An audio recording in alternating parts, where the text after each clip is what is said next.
Viendra l'enlèvement et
Amen. Et bien voilà, je vais vous dire comment j'ai rencontré le Seigneur. J'ai toujours cherché Dieu avec mon intelligence humaine parce que je savais qu'il y avait un Dieu vivant. Et puis, ma fille, qui était une chrétienne dans cette église, baptisée, elle venait là et moi je suis allée la trouver, je lui ai dit, Mégane, je vais venir avec toi. Je vais te suivre dans les réunions. Et au bout d'un temps, le Seigneur va me remarquer et je me convertirai. Et ça ne s'est pas passé comme j'avais prévu. Ma fille a continué à venir et moi aussi. Et puis un jour, en allant travailler, un soir, j'ai entendu une voix à l'intérieur de moi et cette voix m'a dit « Convertis-toi parce que tu vas mourir ». Cette voix, je l'ai entendue, j'avais peur. Elle se faisait entendre le jour et après la nuit, et constamment, et constamment, et constamment. Et je venais aux réunions, mais je ne trouvais pas Dieu parce que Dieu veut un cœur et moi je le cherchais de mon intelligence. Et puis ma fille, qui était chrétienne, elle était dans la maison et elle n'était pas bien. Je lui ai dit, qu'est-ce que tu as? Et elle m'a dit, je sens la mort dans la maison. Je sens que je vais porter du deuil, elle m'avait dit. Aujourd'hui, je suis là. Gloire à Dieu. Et puis, je traversais des problèmes dans ma maison. Beaucoup. Et je l'appelais. J'ai dit, je m'emmène, je vais m'acharner et je vais le chercher. Et j'ai pas eu beaucoup à m'acharner parce que quand je l'ai appelé et que j'ai crié, il est venu. Et j'ai marché avec Dieu. Il y avait des hauts, avec des bas. Je ne suis pas parfaite, j'ai beaucoup de défauts. Mais le Seigneur est avec moi. J'ai reçu une paix qui ne m'a jamais laissé une seule minute. C'est cette paix qui m'a fait avancer et marcher jusqu'à aujourd'hui. Gloire à Dieu. Je remercie Dieu parce qu'aujourd'hui, toute la gloire lui revient. Amen. Amen. Gloire à Dieu. Esprit de Dieu, viens parmi nous, glorifie Jésus au milieu de nous. Esprit de Dieu, viens parmi nous, glorifie Jésus au milieu de nous.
Le Christ a bouleversé nos vies.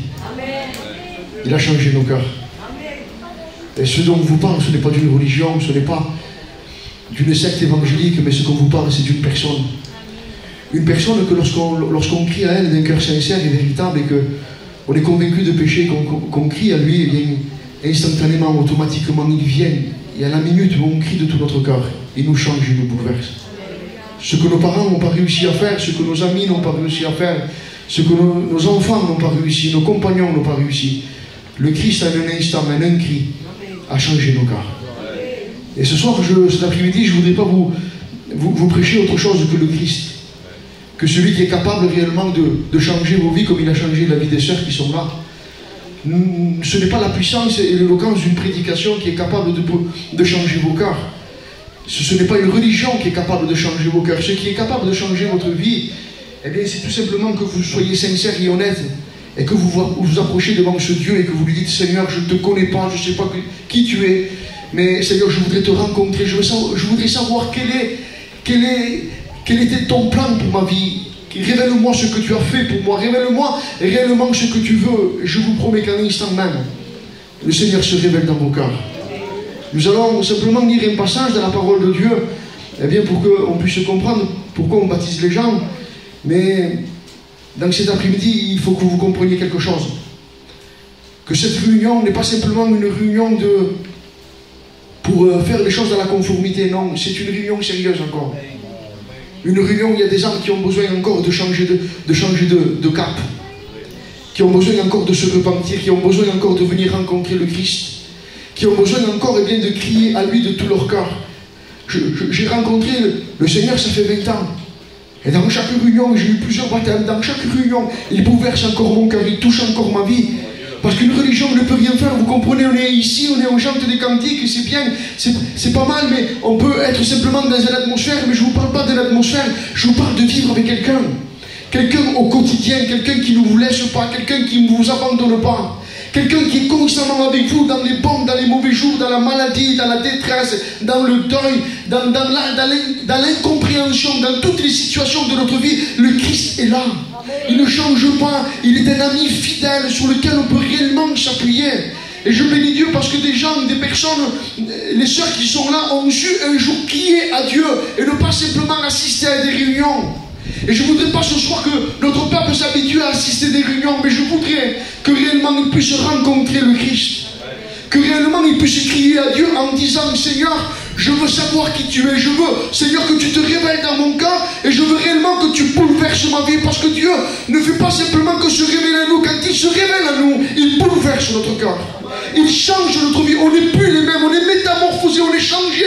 On ne suit pas le Christ par peur, par crainte, mais on le suit parce qu'on l'aime.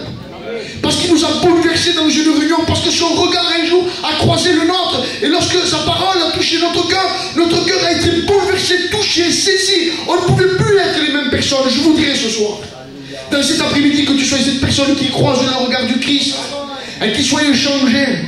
Je ne te parle pas d'une religion à être assidu, à faire certaines choses.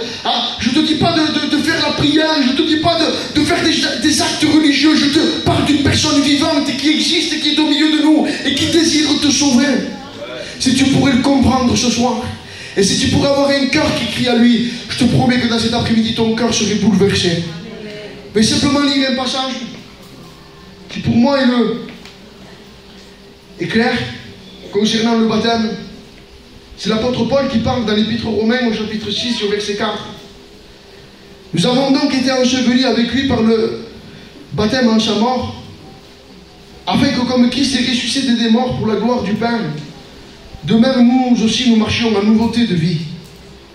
En effet, si nous sommes devenus une même plante avec lui, par la conformité en sa mort, nous le serons aussi par la conformité en sa résurrection, sachant que notre vieil homme a été crucifié avec lui, afin que le corps du péché fût détruit, pour que nous soyons plus esclaves du péché. Car celui qui est mort est libre du péché. Amen. Que signifie ce baptistère?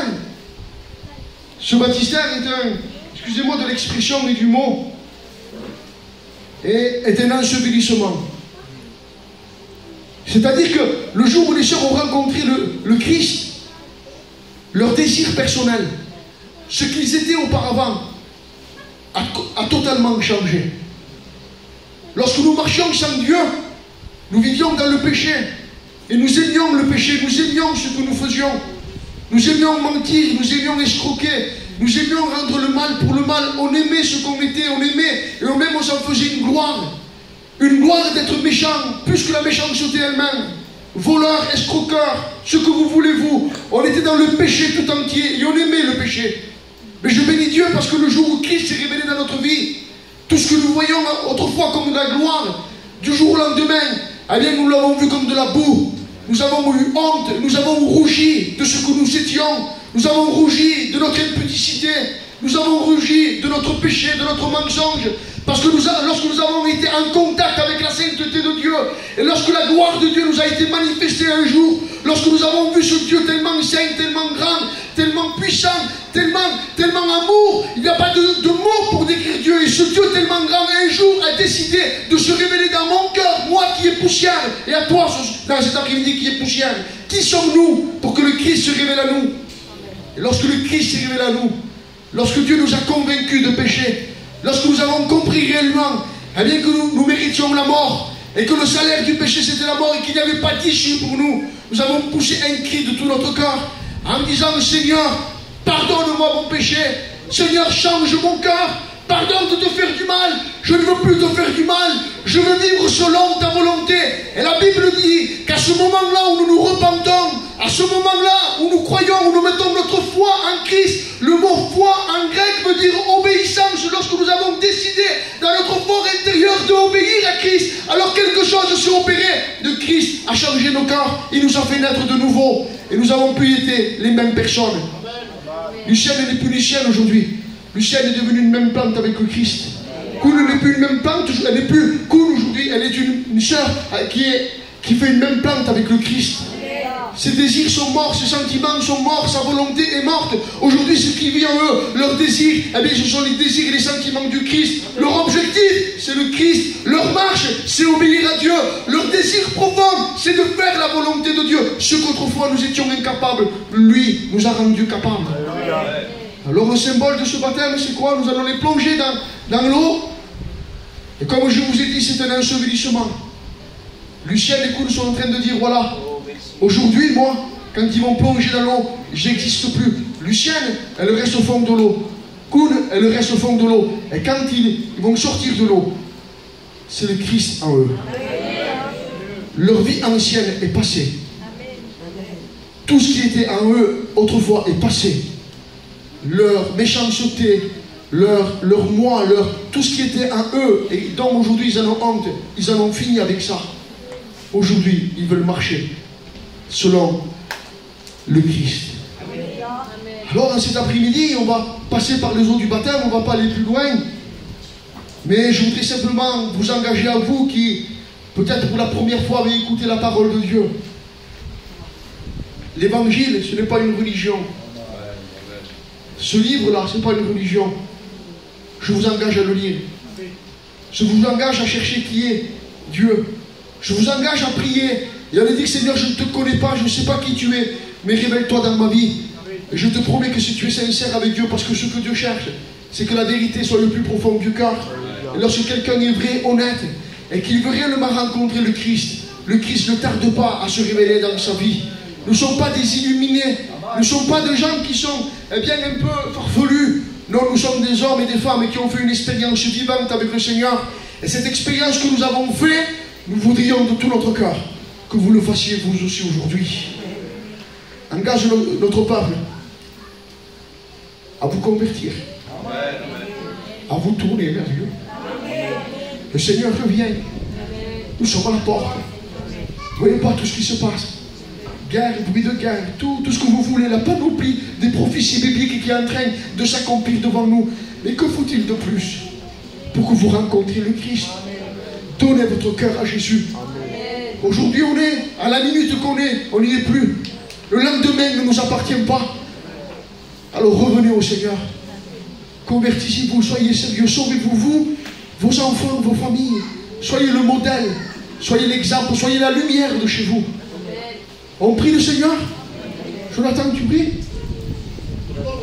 remercier pour ta parole, Seigneur. Alléluia. Tu nous montres, Seigneur, la voie qu'on doit suivre. Moi, je laisse la place au jeune. Gloire au Seigneur, voilà, c'est une journée de joie. Il y a eu fête dans le ciel quand ils se sont repentis. Et aujourd'hui, c'est une confession de foi. C'est l'engagement d'une bonne conscience qui a été purifiée, sanctifiée par le sang de Jésus. Gloire à Dieu. En entrant dans les eaux du baptême, c'est le symbole d'une mort spirituelle et d'une résurrection. Amen. Engagement d'une bonne conscience, quand ils ont eu la foi, la repentance et la conversion, dont il y a eu le miracle de l'action du Saint-Esprit de leur vie, de la nouvelle naissance, eh bien, elles ont eu déjà un désir dans leur cœur, c'est de s'engager. Et par cet acte, c'est en se repentant, elles sont rentrées dans l'Église universelle. Mais par les eaux du baptême, c'est rentré dans l'Église locale. Et ça, c'est important. Le baptême, c'est vrai, ne sauve pas, mais le Seigneur Jésus a dit, celui qui croira et qui sera baptisé sera sauvé. Amen. Celui qui ne croira pas sera condamné, sera perdu pour toute l'éternité. Et permettez-moi de vous dire, pour ceux qui ne sont pas vraiment au courant, Jésus, le Fils de Dieu, s'est fait baptiser. Jean a voulu lui résister. Et le Seigneur a dit à Jean, faisons ce qui est juste.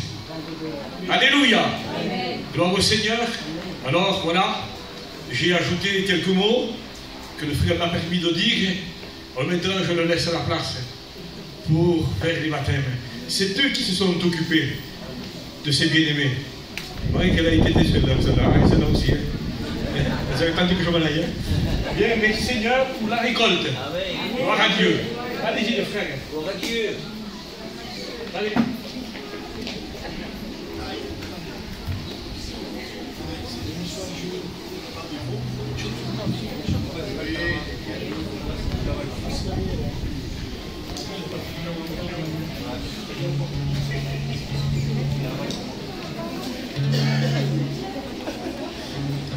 Allez, on a.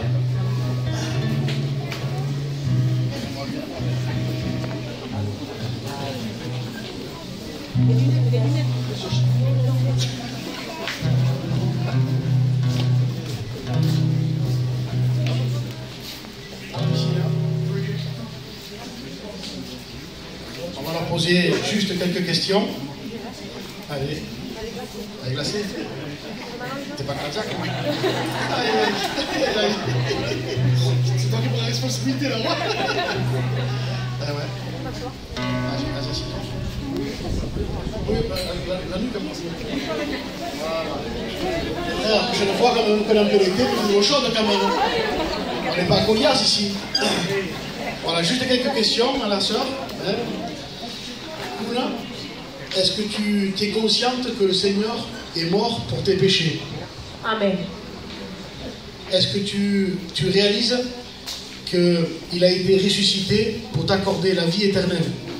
Amen. Alors selon la confession de sa foi, nous la baptisons au nom du Père, du Fils et du Saint-Esprit.